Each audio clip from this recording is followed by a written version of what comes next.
मनुष्य को भगवान ने इतनी बुद्धि दी है कि कर्म को ये समझो कि सत्कर्म और क्या वो सत्कर्म बोलते हैं, क्या कर बोलते क्या कौन सा नहीं, सत्कर्म हो गया एक, जो दुष्परिणाम आ गया दुष्कर्म हो गया। दुष्कर्म। तो इंसान उसमें भेद कर सकता है क्योंकि सत्कर्म क्या होते हैं और दुष्कर्म क्या होते हैं, जबकि जानवरों में ये बात नहीं होती है।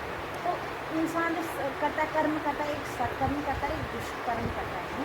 तो सत्कर्म हमारे जो होते हैं वो हो गए हमारे करुणा, सेवा, निस्वार्थ कर्म हो गए, निस्वार्थ भाव से जो करते हैं सत्कर्म में आते हैं।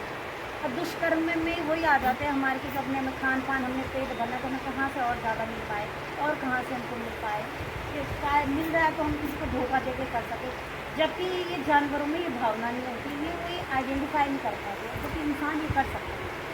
तो ऐसा होता है कि हम अपनी चेतना को इतना मतलब कैसे विकसित करें, तो कैसे उसका विकास करें कि हम सत्कर्म को से ही अपने कर्म का जीवन यापन या जीवन के उद्देश्य को सत्कर्म की ओर हम लोग बढ़ाएंगे। हमारा जो भी कर्म हो सत्कर्म की ओर है। तो जीवन का जो उद्देश्य मेन कहते हैं, जीवन का उद्देश्य है कि मुक्ति पाना। मुक्ति पाना से ये नहीं है कि हम लोग अपने सांसारिक या मुक्ति पाने का उद्देश्य ये है कि हमको स्वर्ग पाना है या फिर सांसारिक चीज़ों से मुक्ति पाना है। मुक्ति का मतलब जो है जो छोटे छोटे जो हमारे विकार हैं, छोटे छोटे जो हमारे दुष्परिणाम हैं, छोटे इनसे हमें मुक्ति कैसे पाना है।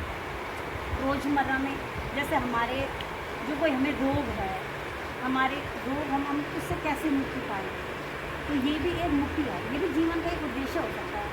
हमारे जैसे कई संबंध खराब हैं, आड़ोसी में पड़ोसी में, तो एक ये उद्देश्य को हम इसको कैसे सुधारें।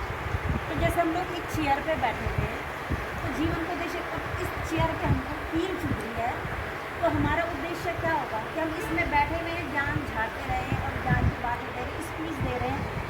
तो ये हमारा उद्देश्य हमको ये है कि इस कुर्सी से हमको उठ के दूसरी चेयर करनी है, इसकी जो प्रॉब्लम है उसको ठीक करना है ना। तो ऐसे ही हमारे जीवन के उद्देश्य होने चाहिए।